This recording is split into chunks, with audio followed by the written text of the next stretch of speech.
بسم اللہ الرحمن الرحیم. خاور کے آسماں بکمند خیال اوست، از خویشتن گسستہ و بے سوز آرزوست. در تیر خاک او تب و تاب حیات نیست، جولان موج را نگراں از کنار جوست. بت خانہ و حرم ہمہ افسرد آتش، پیر مغاں شراب ہوا خورد در سبوست. فکر فرنگ پیش مجاز آورد سجود، بینائے کور مست تماشائے رنگ و بوست.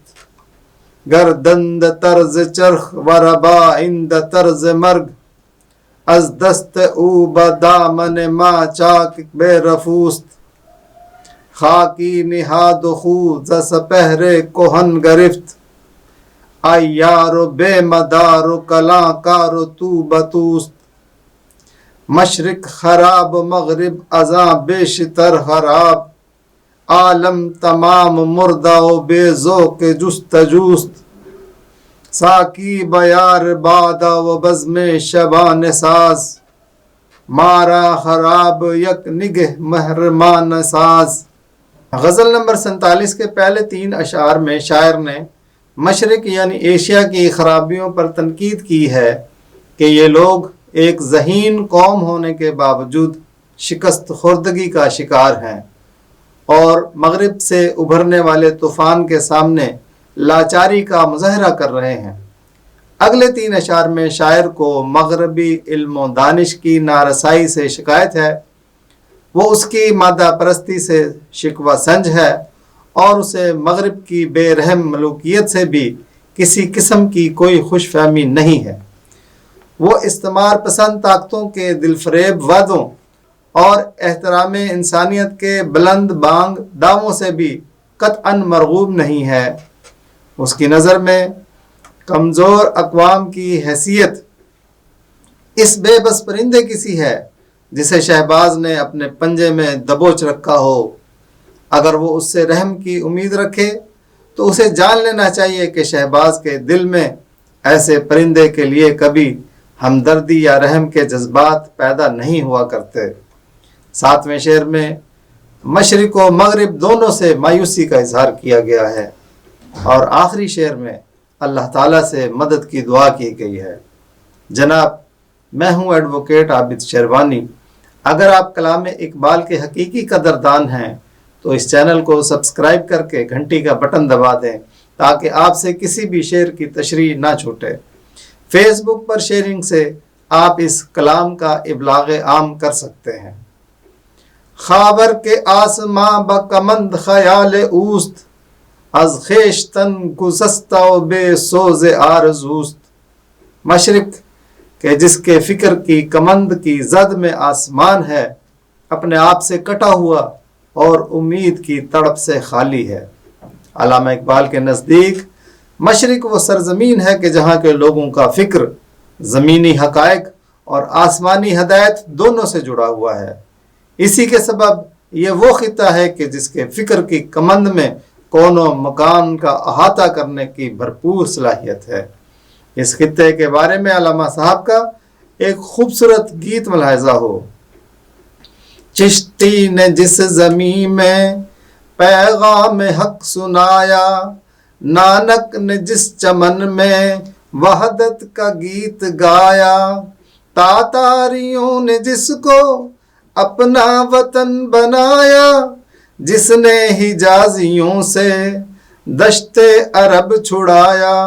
میرا وطن وہی ہے، میرا وطن وہی ہے.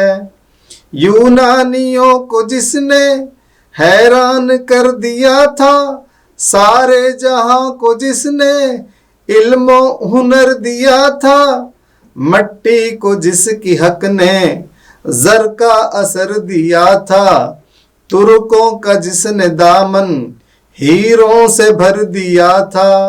میرا وطن وہی ہے، میرا وطن وہی ہے. ٹوٹے تھے جو ستارے فارس کے آسماں سے، پھر تاب دے کے جس نے چمکائے کہکشاں سے وحدت کی لے سنی تھی، دنیا نے جس مکان سے میر عرب کو آئی، ٹھنڈی ہوا جہاں سے میرا وطن وہی ہے، میرا وطن وہی ہے۔ بندے کلیم جس کے پربت جہاں کے سینہ، نوح نبی کا آ کر ٹھہرا جہاں سفینہ، رفعت ہے جس زمیں کی بام فلک کا سینہ، جنت کی زندگی ہے جس کی فضا میں جینا، میرا وطن وہی ہے، میرا وطن وہی ہے۔ مگر یہاں ایک مسئلہ درپیش آیا کہ طویل غلامی کی وجہ سے یہاں کے لوگ اپنا ناطہ خود سے کاٹ چکے ہیں اور نا امیدی کا نشانہ بن گئے ہیں، اور یہاں یہ حالت ہو گئی ہے کہ نہ تو دنیاوی نظریات اور نہ ہی مذہب کا محدود اور مسخ شدہ تصور ان کی خودی کو جگانے کا کام کر سکتا ہے۔ اس کی وجہ یہ ہے کہ مشرق کی اقوام کی روحوں کو مختلف نشوں کا عادی بنا دیا گیا ہے۔ اب یہ زمین میں انسانوں پر ہونے والے ظلم و ستم کا کوئی حل تو نہیں نکال سکتے، لیکن یہ افلاک کی سیر و سیاحت کے خیال کی مستی میں غرق رہتے ہیں اور اپنے زمینی مسائل کی طرف توجہ نہیں دیتے۔ اگر انسانوں ہی کے مسائل حل نہ ہوں تو آسمانوں کی سیر ایک بیکار عمل ہے۔ ان لوگوں نے اپنی سوچ کو اتنا محدود کر لیا ہے کہ اپنی روح کو بھی مٹی کا ایک وجود سمجھ لیا ہے اور خود کو تقدیر کے حوالے کر کے زندگی کے غموں کو گلے لگا کر یہ سوچ لیا ہے کہ ان دکھوں سے تو اب مر کے ہی نجات ملے گی، جبکہ زمانہ تو قوت کا غلام ہے، جس کی لاٹھی اس کی بھینس۔ تمہارا دل و دماغ کب اس حقیقت کو مانے گا کہ دنیا میں رونما ہونے والے واقعات اس وقت تک اپنا منہ نہیں چھپائیں گے جب تک تمہاری ملت واحد ہو کر ایک قوت نہیں بنتی۔ دراصل مجاز پر توکل تمہارے قلب و نظر کا حجاب بن رہا ہے، جسے ہٹائے بغیر تم زمانے کا مقابلہ نہیں کر سکتے۔ نہ دیر میں نہ حرم میں خودی کی بیداری، کہ خواب راہ میں ہے قوموں کی روح تریا کی، اگر نہ سہل ہوں تجھ پر زمیں کے ہنگامے، بری ہے مستی اندیشہ افلاکی، تیری نجات غم مرگ سے نہیں ممکن، کہ تو خودی کو سمجھتا ہے پے کرے خاکی، زمانہ اپنے حوادث چھپا نہیں سکتا، تیرا حجاب ہے قلب و نظر کی ناپاکی، در تیر خاک او تب و تاب حیات نیست، جولان موج را نگراں از کنار جوست۔ ان کی تاریک مٹی میں زندگی کی چمک دمک نہیں ہے، وہ ندی کے کنارے سے لہروں کی سرکشی دیکھتے ہیں۔ مشرق کی تہذیب و تمدن پر مغرب کی نئی تہذیب نے اپنے حملے میں نت نئے لیکن کھوکھلے نظریات کی شراب پیش کی، جو انفرادی لحاظ سے آزادی افکار، آزادی خواتین اور آزادی رائے پر مشتمل تھی، اور اجتماعیت میں وطنیت، سیاست میں منافقت اور سود اور جوئے پر مبنی معیشت کو ساتھ لائی۔ ان نظریات میں ایک طرف آنکھوں کو چندھیانے والی چمک موجود تھی اور دوسری طرف ان کے دامن میں سائنسی ایجادات کی بھرمار تھی۔ اس نے مشرق کو اپنی لپیٹ میں جنگل کی آگ کی طرح لے لیا۔ ایسے وقت میں اقبال نے انہیں یہ کہہ کر چیلنج کر دیا کہ اے جادوگر ساکیو، میں تو تمہارے فن سے بہت مایوس ہوا ہوں۔ تم تو مشرق کی سرزمین پر وہ پیالہ لائے ہو جو بالکل خالی ہے۔ تمہاری تہذیب و تمدن کے بادل، جنہوں نے بہار اور برسات کی ایک مصنوعی فضا قائم کی ہے، ان میں تو کوئی نئی بجلی نہیں ہے، اور تو اور تم لوگ اپنی پرانی روایات کو بھی خیر بات کہہ چکے ہو۔ الغرض تمہاری نئی تہذیب نہ تو تمہیں کوئی فائدہ دے سکتی ہے اور نہ ہی مشرق اس سے فیضیاب ہو سکے گا۔ میں ہوں نومید تیرے ساقیان سامری فن سے، کہ بزم خواب راہ میں لے کے آئے ساتگی خالی۔ نئی بجلی کہاں ان بادلوں کے جیب و دامن میں، پرانی بجلیوں سے بھی ہے جس کی آستین خالی۔ البتہ فی الحال چونکہ مشرق کا رابطہ اپنی اصل سے کٹا ہوا ہے، اس لیے ان کا روشن وجود تاریک مٹی میں بدل گیا ہے، اور اس میں اپنی زندگی کی چمک دمک ناپید ہونے کی وجہ سے وہ اغیار سے روشنی لینے پر مجبور ہیں۔ لہذا تمہارے جادو کا اثر ان پر چل رہا ہے، اور ان کی حالت یہ ہے کہ وہ ایک چڑھتے ہوئے دریا کے سیلاب کی زد میں ہیں، اور اس کی طوفانی موجوں کو کنارے پر کھڑے بے بسی سے دیکھ رہے ہیں۔ بت خانہ و حرم ہما افسرد آتش، پیران مغاں شراب ہوا خورد در سبوست۔ بت قدوں اور حرم سب کی آگ بجھی ہوئی ہے، ساقی کی شراب کا اثر ہوا کھا کر زائل ہو گیا ہے۔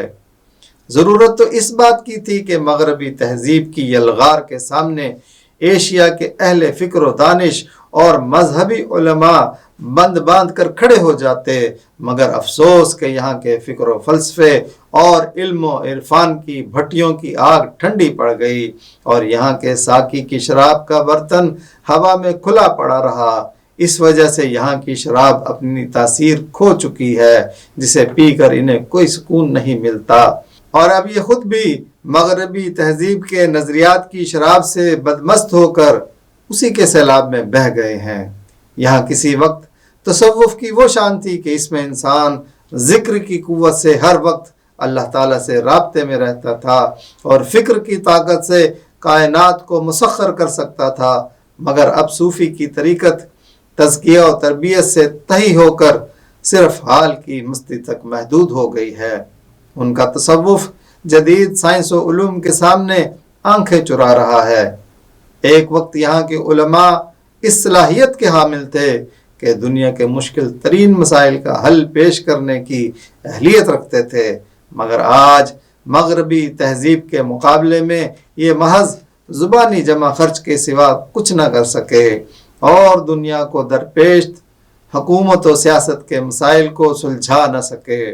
شاعر جو جاگتی قوموں کی آواز ہوتا ہے، نہ ہی وہ سو رہا ہے اور نہ ہی وہ جاگ رہا ہے، وہ اپنے خیالات کی وادیوں میں ہی مگن ہے۔ ان کی آواز میں مردنی ہے، خیالات میں افسردگی ہے، اور جذبہ شوق سے خالی ہے۔ اس قوم کے لیے جو مرد مجاہد درکار ہے، اس کے جسم و جان اور روح میں صرف اور صرف کردار کی مستی ہونی چاہیے، لیکن افسوس کہ ایسا با کردار مرد مومن مجھے نظر نہیں آتا۔ صوفی کی طریقت میں فقط مستی احوال، ملا کی شریعت میں فقط مستی گفتار، شاعر کی نوا مردہ و افسردہ و بے ذوق، افکار میں سرمست نہ خوابیدہ نہ بیدار۔ وہ مرد مجاہد نظر آتا نہیں مجھ کو، ہو جس کے رگو پے میں فقط مستی کردار۔ فکر فرنگ پیش مجاز آورد سجود، بینائے کور مست تماشائے رنگ و بوست۔ فرنگی کی فکر مجاز کو سجدہ کر رہی ہے، اندھی آنکھ بہار کے نظارے میں مگن ہے۔ کائنات کا فانی ہونا اس کے مجازی ہونے کی دلیل ہے، جو ایک ابدی حقیقت کی طرف اشارہ کرتی ہے، جیسا کہ سورہ بقرہ کی آیت نمبر 164 میں ارشاد ربانی ہے۔ بے شک آسمانوں اور زمین کی پیدائش میں، اور رات و دن کی گردش میں، اور کشتی میں جو دریا میں لوگوں کے فائدے کے لیے چلتی ہے، اور بارش میں جسے اللہ تعالیٰ نے آسمان سے اتار کر مردہ زمین کو زندہ کیا، اور اس میں کہ زمین میں ہر قسم کے جانور پھیلائے، اور ہواؤں کی گردش میں، اور وہ بادل کے آسمان و زمین کے بیچ میں معلق ہیں، ان سب میں عقل مندوں کے لیے واضح نشانیاں موجود ہیں۔ گویا کہ کائنات کی ہر شے ایک نشانی ہے۔ آئیے نشانی کا لفظ دیکھتے ہیں کہ اس میں کیا معنی شامل ہیں۔ فرض کریں کہ اسکول یا کالج میں آپ کی کسی سے دوستی ہو گئی۔ جب آپ نے اسکول مکمل کیا تو دوستوں نے ایک دوسرے کو تحائف دیے جو آپ نے سنبھال کر رکھ لیے۔ شروع میں آپ سب دوست ایک دوسرے کو یاد کرتے، کبھی خطوط لکھتے اور کبھی فون کر لیتے، لیکن وقت گزرنے کے ساتھ ساتھ مصروفیات بڑھتی گئیں اور آپ اپنے دوستوں کو بھول گئے۔ عرصہ دراز کے بعد آپ اپنے پرانے سامان میں کوئی چیز ڈھونڈ رہے تھے کہ اچانک کسی دوست کی دی ہوئی نشانی مل گئی۔ اس نشانی کو دیکھتے ہی بلا ارادہ آپ کو وہ دوست یاد آ گیا۔ مذکورہ بالا آیت میں اللہ تعالیٰ نے فرمایا کہ کائنات میں جا بجا میری نشانیاں موجود ہیں، انہیں جب بھی دیکھو تو مجھے یاد کرو۔ گویا کہ انسان ہر وقت اللہ کی کسی نہ کسی نشانی کو دیکھ رہا ہوتا ہے، لہٰذا اسے ہر وقت خدا یاد رہنا چاہیے۔ مگر جب مغرب نے اپنا ناطہ اللہ تعالیٰ سے توڑا تو لازم ہے کہ وہ مجاز کو ہی کل حقیقت سمجھے گا اور اسی کی پرستش کرے گا۔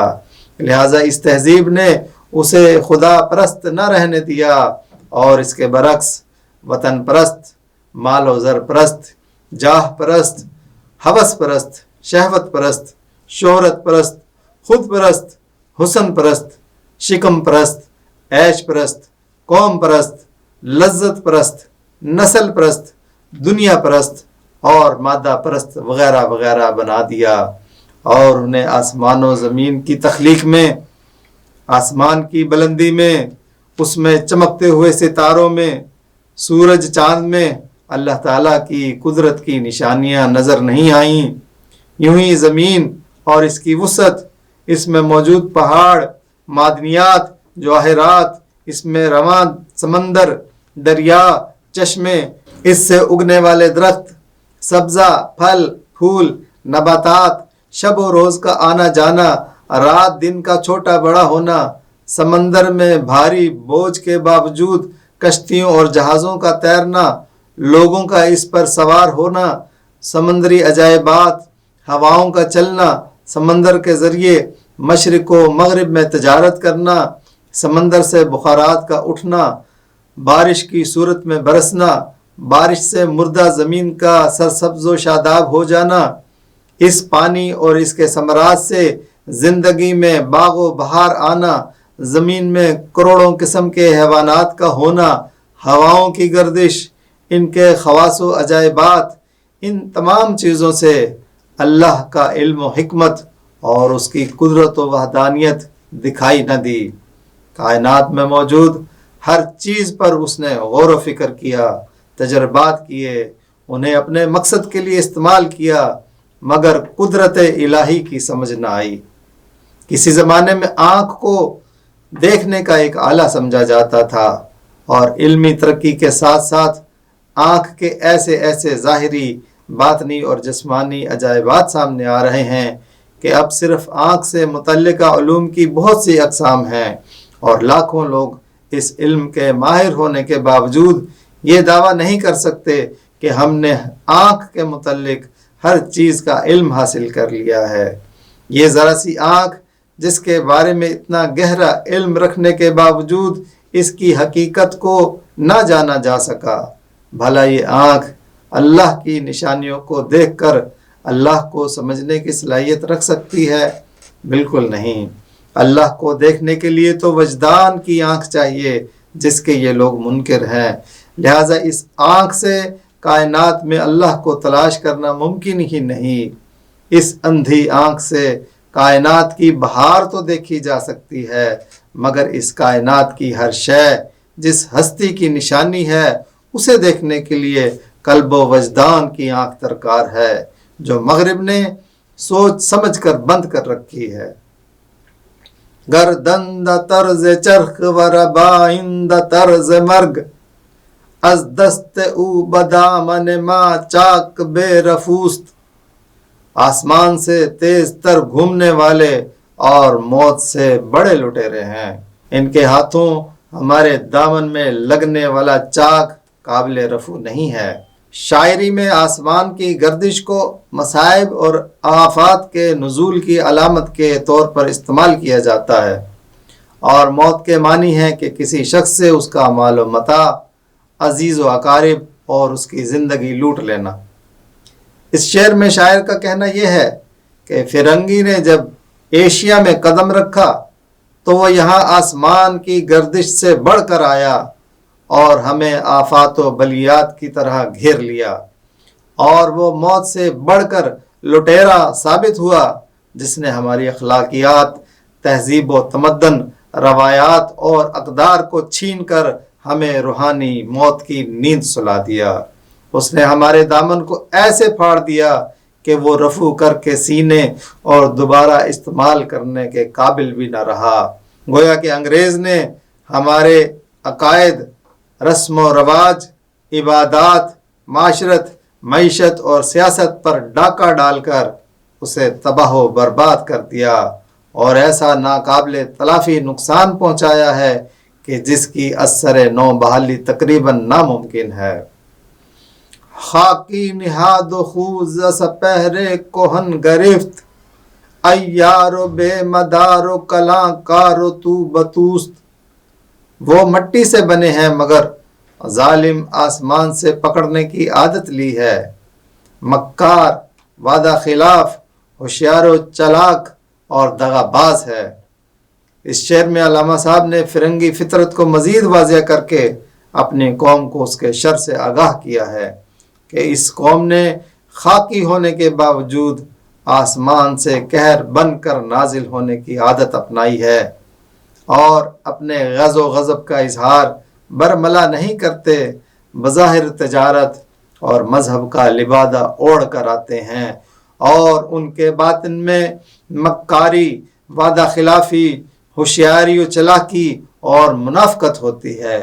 یہ بات سب کو تو نظر نہیں آتی، لیکن اللہ نے مجھے ایک باخبر اور آنکھ والا دل عطا کیا ہے، اس کی بدولت سچ مجھ سے پردے میں نہیں رہ سکتا۔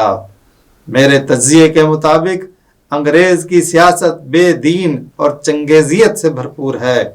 یہ ابلیس لعین کی لونڈی ہے، اس کی گھٹیا بنیاد مفاد پرستی ہے، اس کا ضمیر مردہ ہے، اور یہ اخلاق و کردار سے گری ہوئی ہر حرکت کرنے پر آمادہ ہے۔ پہلے فرنگ کی سیاست میں عیسائیت کا اچھا خاصا عمل دخل تھا، جس کی وجہ سے ان میں سود، جوا، شراب اور بے حیائی عام نہ تھی، مگر کلیسا کو حکومت سے بے دخل کرنے کے بعد ان کی سیاست ایسا آزاد دیو بن چکی ہے جس نے اپنی زنجیریں توڑ ڈالی ہوں۔ یہ جس قوم پر جو ظلم روا رکھیں ان کی مرضی۔ ان کی منافقت کا یہ عالم ہے کہ جب دوسری اقوام کے وسائل کو ہڑپ کرنے کی پلاننگ کرتے ہیں تو کلیسا کے پادریوں کو ہراول دستہ بنا کر اور ان کی مالی امداد کر کے مظلوم قوموں کی طرف روانہ کرتے ہیں، جو وہاں جا کر تبلیغ کی آڑ میں ان کے لیے زمین ہموار کرتے ہیں۔ پھر یہ لوگ تجارت کا لبادہ اوڑھ کر آتے ہیں اور دوسری اقوام کو بھاری قرضوں میں جکڑ کر بے بس کر کے ان کے وسائل، معدنیات اور زراعت پر قبضہ کر کے ان کا خون نچوڑتے رہتے ہیں۔ جو بات حق ہو وہ مجھ سے چھپی نہیں رہتی، خدا نے مجھ کو دیا ہے دل خبیر و بصیر، میری نگاہ میں ہے یہ سیاست لا دیں، کنیز اہرمن و دوں نہاد و مرد ضمیر، ہوئی ہے ترک کلیسا سے حاکمی آزاد، فرنگیوں کی سیاست ہے دیو بے زنجیر، متاع غیر پہ ہوتی ہے جب نظر اس کی، تو ہیں ہراول لشکر کلیسا کے سفیر، مشرق خراب و مغرب ازاں بیشتر خراب، عالم تمام مردہ و بے ذوق جستجوست، مشرق ویرانہ اور مغرب اس سے بڑا اجاڑ ہے، ساری دنیا مردہ اور تلاش کے شوق سے خالی ہے۔ اہل مشرق تو خود سے کٹ گئے اور اہل مغرب خدا سے کٹ گئے، جس کا نتیجہ یہ برآمد ہوا ہے کہ اللہ تعالیٰ بالفعل کہیں نہ رہا۔ پوری دنیا ایک اجاڑ اور بیابان صحرا میں بدل گئی ہے اور سب انسانوں کے دل مردہ ہونے کی وجہ سے اللہ تعالیٰ سے لو لگانے کے ذوق سے محروم ہو گئے ہیں۔ اب ہمارے سینے نور ایمان سے خالی ہو گئے ہیں، اب ان میں کچھ بھی باقی نہ رہا۔ لا الہ کے ذکر کا شعلہ بھی بجھ کر مر گیا ہے اور اس دل میں افکار و اذکار کی نشو و نما کا ذائقہ چکھنے کی طلب بھی نہیں۔ مجھے تو اللہ نے خلافت و بادشاہت و حکومت کے منصب پر محمود جیسا بنا کر فائز کیا تھا، لیکن میں نے اپنی فطرت کو مسخ کیا اور ایک غلام ایاز جیسا روپ اپنا لیا ہے۔ اس صورت میں اس کائنات کی فطرت کی آنکھ بھی مجھے پہچاننے سے قاصر ہے۔ اب میری نمازیں تیرے شایان شان نہیں ہیں۔ تجھے تو اس مومن کی نماز قبول ہے جو میدان جہاد میں اپنی اور تیرے دین کی سربلندی کے لیے تکبیر کا نعرہ بلند کرے، جس میں اس کا مطلوب ذوق شہادت ہو اور مقصود وجود دین کی سرفرازی ہو۔ اب میرا نفس گرمی اور گداز سے خالی ہو گیا ہے، میری نمازوں میں نرمی اور دلی سوز نہیں رہا، میرے درود میں عشق مصطفیٰ کا درد نہیں رہا، میری اذان کی آواز پست ہو گئی ہے اور اس میں باطل کو لرزا دینے والا روب و دبدبا نکل چکا ہے۔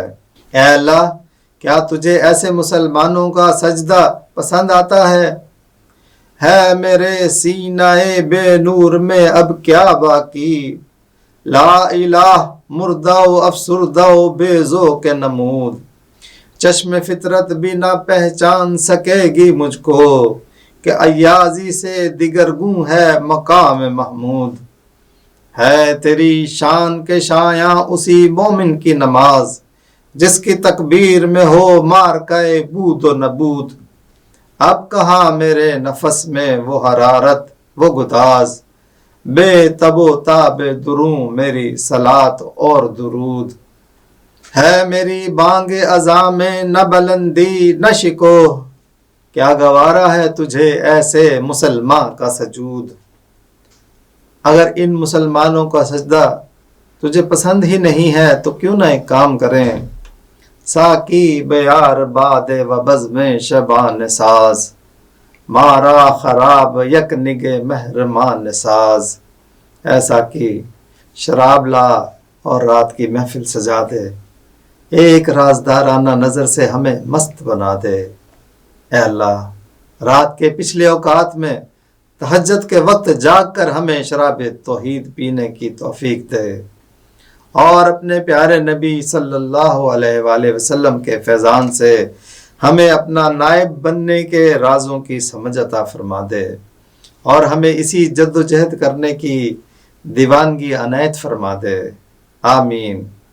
لا پھر ایک بار وہی باد و جام ایسا کی، ہاتھ آ جائے مجھے میرا مقام ایسا کی۔ 300 سال سے ہیں ہند کے میں خانے بند، اب مناسب ہے تیرا فیض ہو عام ایسا کی۔ شعر مردوں سے ہوا بے شائع تحقیق تہی، رہ گئے صوفی و ملا کے غلام ایسا کی۔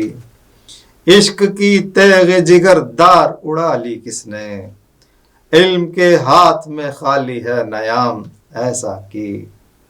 سینہ روشن ہو تو ہے سوز سخن عین حیات، نہ ہو روشن تو سخن مرگ دوام ایسا کی۔ تو میری رات کو مہتاب سے محروم نہ رکھ، تیرے پیمانے میں ہے ماہ تمام ایسا کی۔ دیکھتے رہیں اقبال کی آواز عابد کے ساتھ۔